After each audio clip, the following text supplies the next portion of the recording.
if they want to.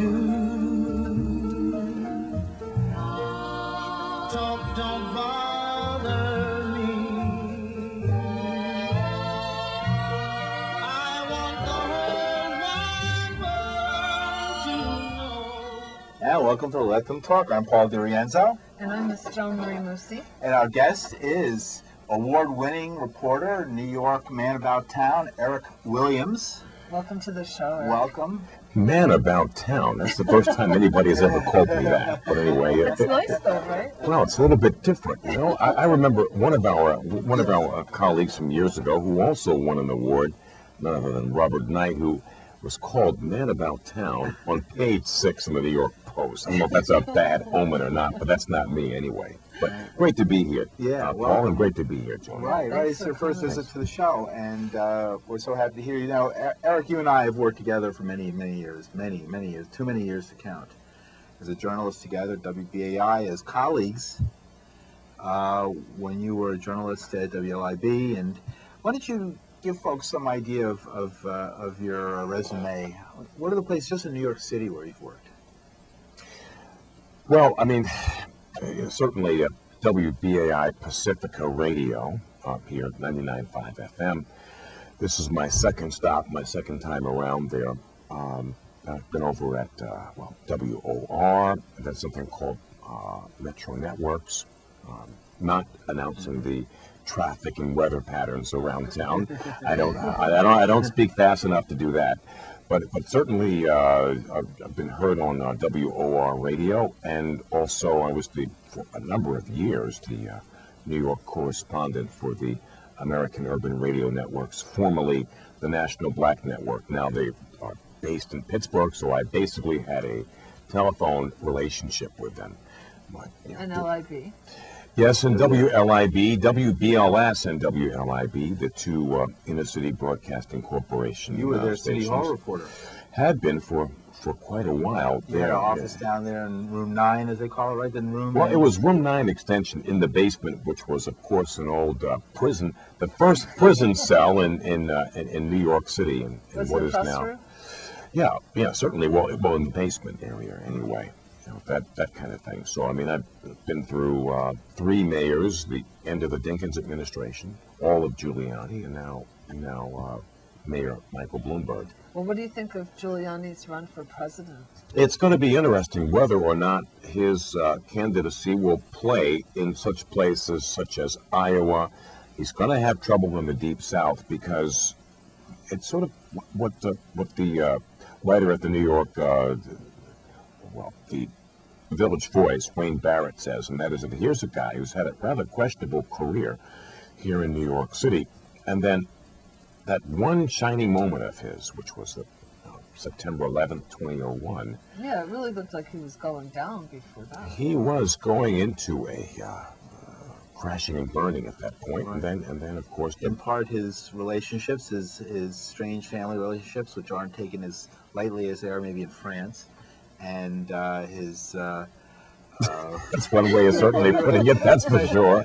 Certainly, this ain't France, right? No, he isn't Francois Mitterrand. And That's Mr. Carrick, Bernard Carrick, the whole, what turned into the Carrick jail, which had to have the name of the jail actually ripped from the walls when it turned out that he was possibly going to be indicted, the guy who was named after, and other related.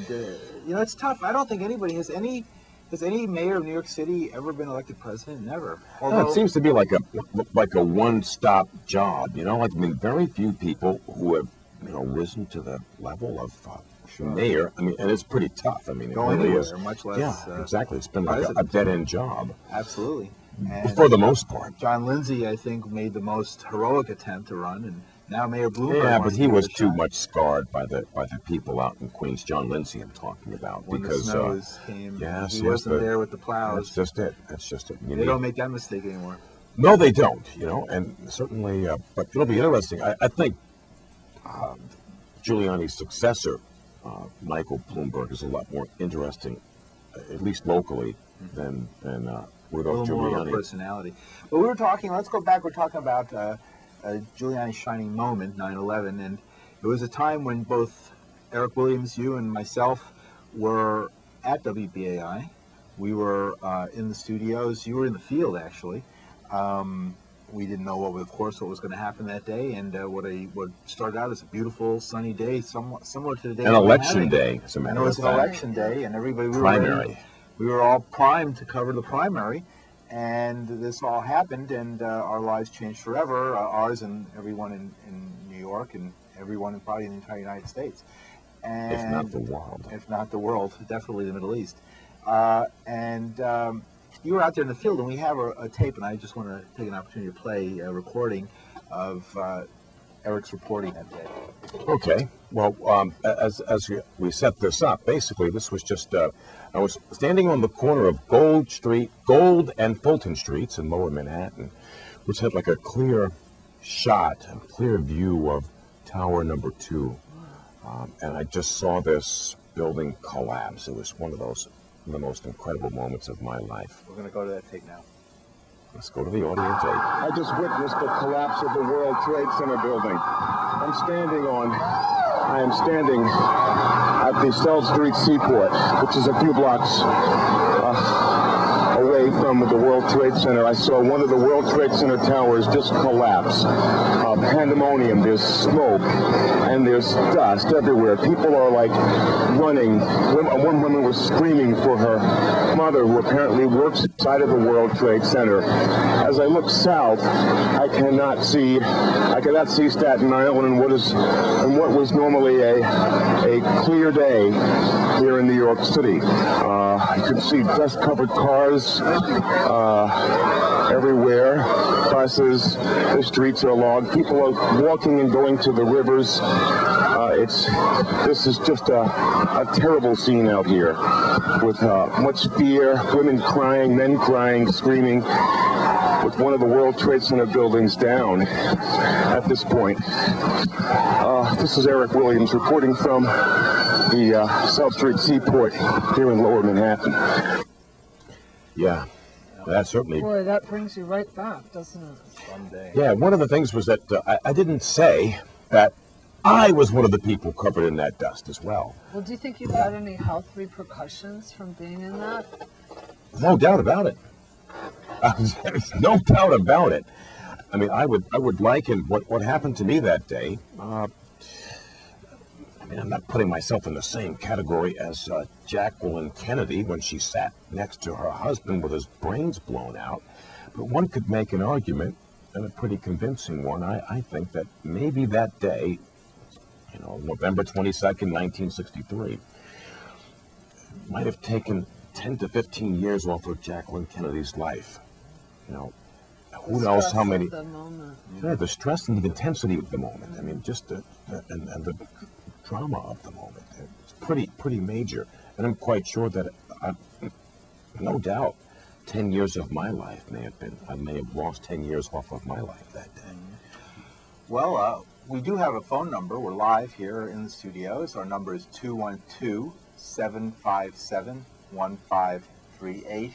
We've checked out the phones. I believe they are operational, and we are prepared to take your calls and your questions So call and us comments. Give us a call, 212-757-1538.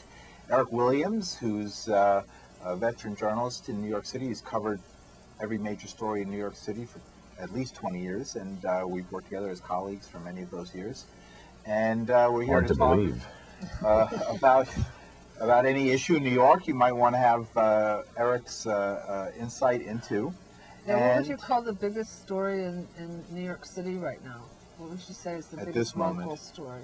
Well, I would, politically speaking, I don't know. I mean, a lot of people like to jump on the New York Post, and for good reason, and they do. But the two reporters I like to read in that publication, Frederick Dicker, who covers Albany, and David Seifman at City Hall. Both of those writers are really serious and respected, and they have dropped dead, sure enough, serious sources.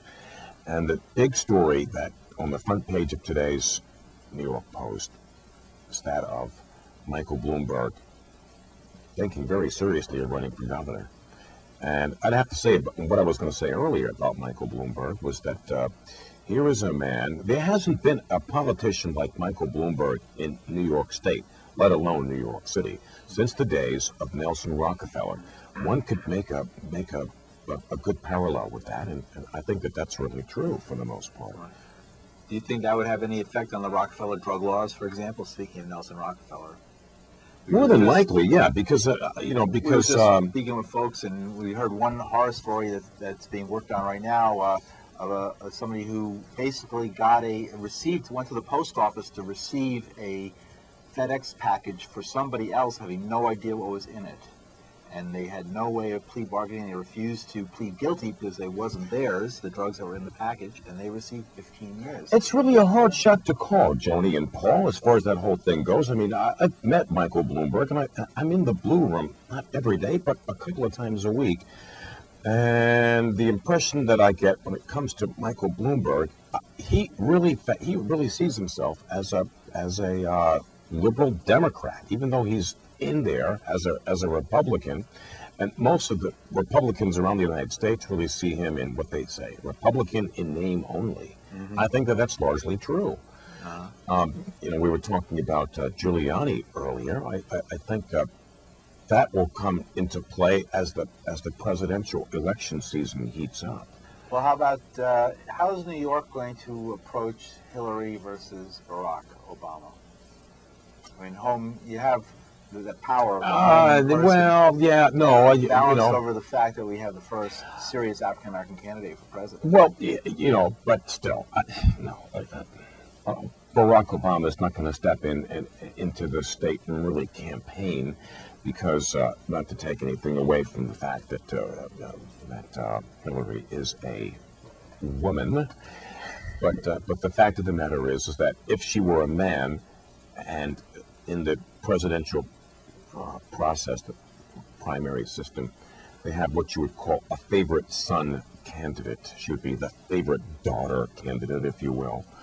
And Obama would get crushed. But one could also make the same analogy for Hillary going into Illinois. He's enormously popular, Barack Obama, in his home state. So he would be the favorite son. That's a toss-up. And we'll see how it plays out. I think it's really interesting to look at that whole race and the way that it'll shape up. I don't like the front loading of the primary elections. Mm-hmm. There's so much time now before it actually happens. Well, they're talking about holding the New Hampshire primary like right after Halloween at this point. Can you imagine that? It's going to be cold out. Yeah, usually it's snow. Well, I don't know. I used to go to school. I mean, just like yourself, you went to school in Wisconsin. I went to school in New Hampshire, college in New Hampshire. And believe me, after the 5th of September, it gets cold. Well, tell us a little bit about who Eric Williams is. Eric, where were you born and raised? Where did you go to school? I'm a New York boy. How did you decide to become a journalist? All those kind of questions. Okay. Break-in. Well, that's a long story. I'm going to give you the summarized version of that, and that is, okay, I'm a New York boy. I was born and raised in the Bronx, Morrisania Hospital, and Morrisania, that neighborhood. Although I did, live in Manhattan as well years ago, back in the 1960s, early 1960s. I'm in my mid-50s, by the way.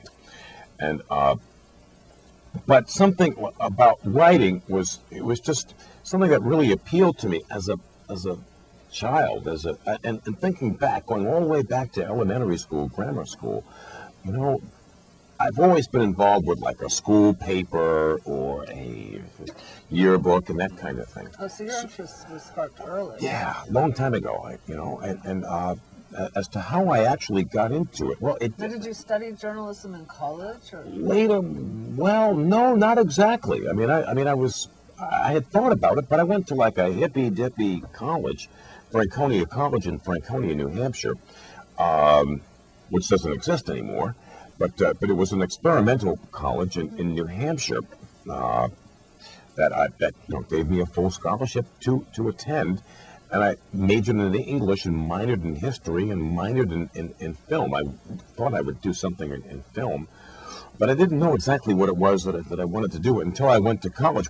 And then going to the college radio station and doing that first radio show and knowing the subject matter, the records that I was playing. And it just hit me, bang. damn, people actually do this for a living. Wow, why not me? And the rest is history. Right. I mean, you know. And of course, you're blessed with a beautiful voice. Well, yeah, that too. I mean, I'm not trying to break my arm patting myself on the back. I mean, I did have a heavy New York accent as into, I want to have a cup of coffee. Give me a cup of coffee. You know, like that kind of thing, you know. But Makes it hard in other states to be a news person. well, you'd say, especially when it comes to certain things like talking about that word that gives New Yorkers away. W-A-T-E-R. Water instead of water. Give me a glass of water. You know. But no. I mean, I've knocked around a little bit. And I'm glad that I did. I'm glad down Florida, I think, right? Well, there was a program, which of course was done away with during the Reagan years. Part of the old CETA Title I program. For those of you who don't know what CETA was the Comprehensive Employment and Training Act, and there was a program, a very good one, called the Community Film Workshop Council of New York. There were two of them, Community Film Workshop Council of Chicago, which was more oriented, you know, in the for those who wanted to get into the film business, and the one in New York was oriented towards television news, which is something that I thought I really wanted to do. One of the people that really had influenced me to get into television news was a guy by the name of Bob Teague. Bob Teague was the first black, i.e. African-American person on New York television on WNBC back in 1962 during the days of the famous newspaper strike. And when the TV stations hired all of these television reporters, at least the local stations here in New York, and to see a black face on the air, Bob Teague, wow. That's really neat, you know. That was a big inspiration. But then there were other people, both black and white, in radio and in television, who inspired me to get into electronic journalism. Even though my first love is putting the pen to paper, Scribbler. pretty much, and also storytelling and you know whether. Well, I haven't written any fiction, but certainly nonfiction. But you have written a book about Yeah. how to access the media. Well, that's what this little emblem behind us is all right, about. We're going to get into that. And your website, what's your website, just so folks know? www.internationalaccess.org, and on there you can find the information about what Paul had alluded to at the top of this show, which dealt with me winning an award. He said I was an award-winning journalist. I did, in fact, win an award by the most prestigious writers group in this country, these United States. And the oldest press club in the country. Yeah, well, you happen to have a copy of the... And here, I'll show it up. I like to walk up to the camera, and folks can see the Silurian news. Yes, it's the Society of the Silurians, Right. which is actually a play on words. It means old fossil. I guess that's the easiest way to explain that. And I guess Here's Eric oh at work. boy. Photograph of Here we go. Here we go. a photograph of Eric at work. That's not what I won the award though Where is for, that? Paul. Talking about WBAI in that There you particular are, article. an interview Well, this is there. an article that Eric wrote. Yeah, that's a piece that I The wrote. But organization gave him an award for Right. another But it's series cool because that we he have these did. great pictures of you. And, oh boy. Well, I just hope. hope that the camera doesn't break and that your audience, who hasn't called up thus far, aren't totally turned off from what the hell they're seeing and hearing.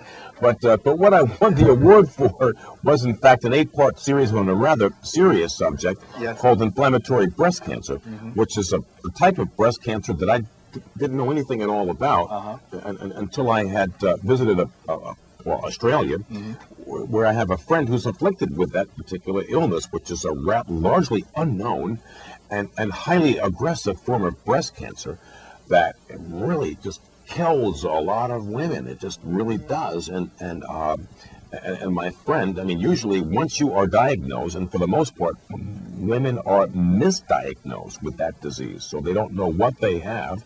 And then when they finally figure out, you've got inflammatory breast cancer, you are in the 3rd and 4th stages of that disease, and the doctors give you 2 years to live. And I got to say to Libby Tonkin, hot damn girl, you know, I mean, 5 years after the fact, you're still around, and I'm glad that you are. And I ended up dedicating that series to Libby Tonkin, who had spoken to me candidly towards latter part of my stay in Australia, and I decided to do a series on the disease without getting into the political aspect of it, the difficulties that some people have with such institutions here in New York as the American Cancer Society and Sloan Kettering.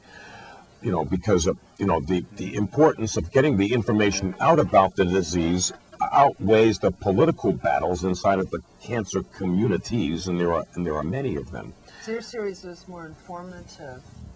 For the most part, yes. I mean, I'm not a science reporter. I'm not like what Irv Chapman was over at ABC, who specialized in science stories. I'm not that kind of. I'm a general assignment reporter.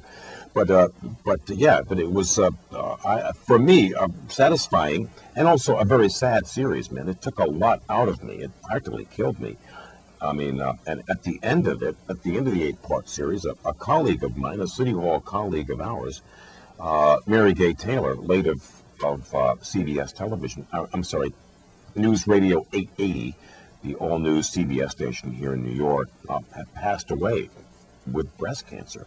And just as I was assembling the last couple of segments of the 8-part series, it just made me very, very sad. Where was it broadcast on WBAI? It was broadcast on WBAI, and for those of you who would like to find out more about inflammatory breast cancer, you can hear the series for free, no charge, by going to www.internationalaccess.org. Scroll down, look for community resources right behind us here, and look for that pink ribbon, IBC, the Unknown Killer. You can click it on and then go to that page and then hear all 8 segments there. And that's what I won the award for, and I'm just totally blown away because it is from the oldest writers group in the United States, which included people. It's a very big honor. I'm just totally blown away by it. It's wonderful. Well, that's a lot I want to talk, but I want to talk more about IAN and what you want to do with it. But I want to also talk, because you were talking earlier about what was it like to break into the journalistic world as an African American, especially at a time when there were pioneers, when it was just like baseball. It was not a place where you saw African American faces. Now it seems to be changing a little bit. Well, certainly in the mainstream part of journalism in this country. Yeah, not like Black Radio or the Amsterdam News or Ebony or Jet. I mean, I was at a big award dinner last week when Ebony was honoring a lot of Black women of accomplishment. But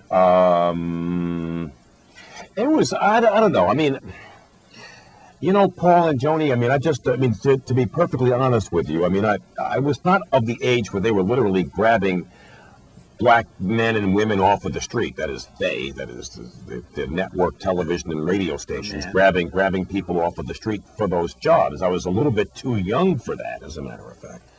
I'd be in my late 50s and early 60s, but no, that didn't happen for me. But to a certain extent, certainly the victories of the civil rights movement, no doubt, helped to spur further hiring of African Americans and Latinos and other people of color into the journalism field in this country. So let me take a moment and ask you this then.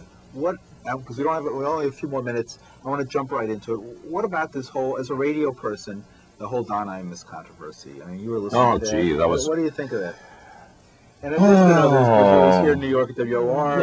Yeah. Well, I'm of two minds. First of all, I'm against censorship. Your program is called Let 'Em Talk. Yes. I'm really against censorship, but I am for decency.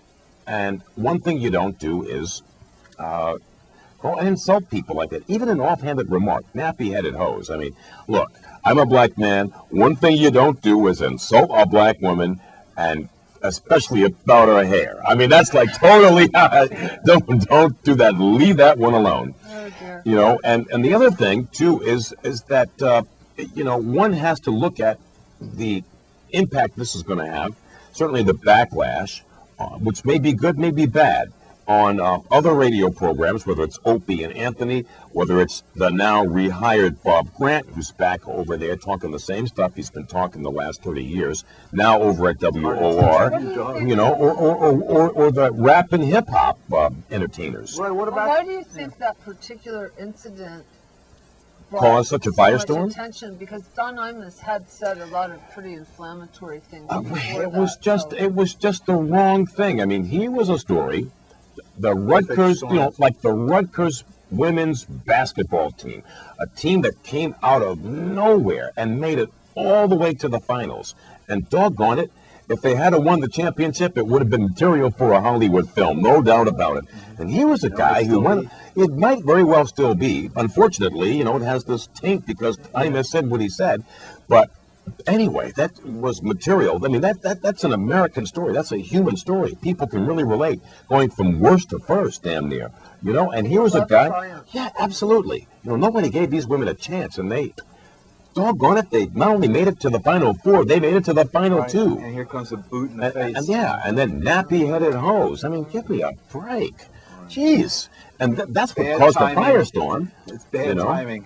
But I don't know. I mean, it'll be interesting to see how this whole thing plays out. Certainly. Right, 'cause he's filed a lawsuit now. Yes, he has filed a lawsuit against CBS. They encouraged him. He said CBS. They hired him to do that. Yeah, they hired him to do that. So all of a sudden they found religion is sort of strange. Now you have another interest too. Yeah, we only got a that's minute left, reflected so on the website, IA yeah, website, right. which is music.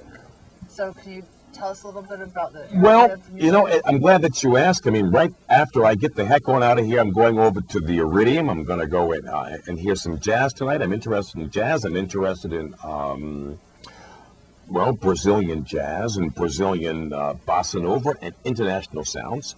And you cover the local scene. On absolutely, the website. absolutely. Or anything else. And you can go on there and certainly check that out. That certainly is one of my interests, no doubt. But I didn't want to set this thing up, IAN, International Access Networks, as a vanity website, but rather as a place that would do where we can certainly talk about issues like you're talking about on your program here, and also as a window for the immigrant communities in the United States to talk to their folks back home, and for those of us who are not of those immigrant communities, as a window to look in to find out what the heck is going on. And in doing that, we get to better understand each other. That's like one part of it. I also, see it as a way of training young people and empowering young people in ways of using the media. So you don't The book that we have that you had alluded to, just I'm sorry, Paul. Yeah, the book that you alluded to, earlier was also on the same theme, which was to empower community groups and how to talk to people like us, whether or not only people like us, but other folks. Williams. www.internationalaccess.org. Internationalaccess.org. Thanks, Paul.